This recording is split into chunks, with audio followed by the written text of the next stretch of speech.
आज आम आदमी पार्टी पंजाब की तरफ से एक वफद जो है, एक डेलीगेशन पंजाब के ऑनरेबल गवर्नर साहब को हम मिलके आए हैं। इस हमारे डेलीगेशन में आम आदमी पार्टी के सभी सीनियर नेता, मेंबर पार्लियामेंट, एमएलए साहबान, हमारे चेयरमैन, हमारे हल्का इंचार्ज, आम आदमी पार्टी के एससी विंग के प्रधान और जनरल सेक्रेटरी सभी लोग इस वफद में शामिल हैं, क्योंकि हम देख रहे हैं कि पिछले लंबे समय से जब से देश में भारतीय जनता पार्टी की सरकार आई है, तब से लेके लगातार जो गरीब वर्ग है, जो अनुसूचित जाति जनजाति, जो दलित वर्ग है, उनके लोगों के ऊपर लगातार अत्याचार जारी है। देश का कोई भी स्टेट ले लीजिए, यहाँ जहाँ पे बीजेपी गई है वहाँ पे ही उन्होंने जातिवादी दंगे करवाए हैं। आप मणिपुर से ले लीजिए, सबसे बड़े दंगे इस देश में, सबसे बड़ा कत्लेआम इस देश में शेड्यूल कास्ट लोगों के खिलाफ, गरीब लोगों के खिलाफ, अनुसूचित जातियों के लोगों के खिलाफ मणिपुर में हुआ। ये बच्चा बच्चा देश का जानता है।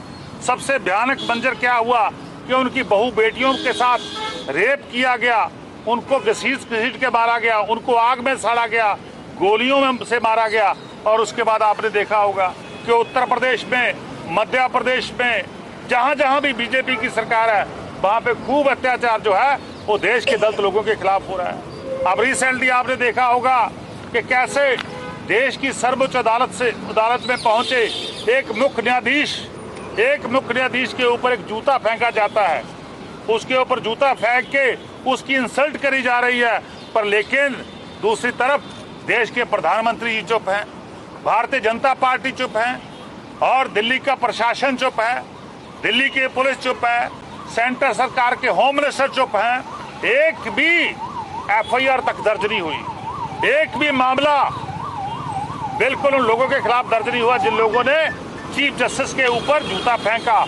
वो उनके ऊपर जूता फेंकना नहीं था, वो देश के संविधान की इंसल्ट थी, जो संविधान बाबा साहब भीमराव अम्बेडकर जी ने लिखा, जिस संविधान में हमें सभी लोगों को समानांतर का अधिकार मिला, जिसमें हमें पढ़ाई का अधिकार मिला।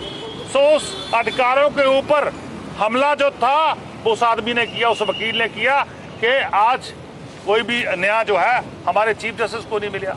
उसके बाद आप सब लोगों को पता है कि कैसे एक हरियाणा के एडीजीपी लेवल के अधिकारी वाई पूर्ण कुमार को आत्महत्या के लिए मजबूर किया गया, उनको सुसाइड करने के लिए मजबूर किया गया। और उन्होंने अपने फाइनल नोट में पूरी डिस्क्रिप्शन लिखी कि कैसे कैसे मेरे को जलील किया गया, कैसे कैसे मेरे को शेड्यूल कास्ट होने के नाते, अनुसूचित जाति जनजाति का मेंबर होने के नाते, दलित समाज में का मेंबर होने के नाते मेरे ऊपर अत्याचार हुआ। और उसके बाद सुसाइड अटेम्प्ट हुआ।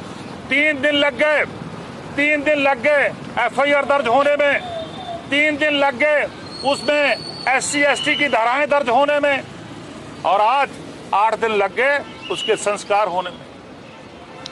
2 बेटियों का बाप, 2 बेटियों का पिता जो पढ़ लिख के भी उसको इंसाफ नहीं मिला, इस दुनिया से चला गया। और उसका पूरा परिवार, पूरा दलित समाज, पूरे अनुसूचित जाति जनजाति देश के लोग लगातार डिमांड कर रहे हैं कि हमें इंसाफ चाहिए। आज 8-9 दिन हो गए, आज डीजीपी जो है हरियाणा का शरेआम घूम रहा है, आज एक एसपी शरेआम घूम रहा है। क्या मजबूरी है भारतीय जनता पार्टी की उन लोगों के खिलाफ एक्शन ना लेने की? क्यों नहीं उन लोगों के खिलाफ एक्शन लिया जा रहा? क्यों नहीं उनको पकड़ के जेल में डाला जाता? यदि शेड्यूल कास्ट अनुसूचित जाति जनजाति एक्ट में ये दर्ज है, अनुसूचित एससी एसटी एक्ट में दर्ज है कि जिसके खिलाफ भी पर्चा होता है उसकी 48 आवर्स में, 48 घंटे में उसकी अरेस्ट होनी होती है। उसको अरेस्ट करना होता है जिसके खिलाफ schedule caste schedule tribes act 1989 लगा होता है। पर लेकिन आज तो पूरे 9 दिन बीत गए, 9 दिनों में कार्रवाई तक नहीं हुई। और कोई ना कोई लेमैन एक्सक्यूज जो है वो हरियाणा की पुलिस, हरियाणा के मुख्यमंत्री और भारतीय जनता पार्टी दे रहे हैं।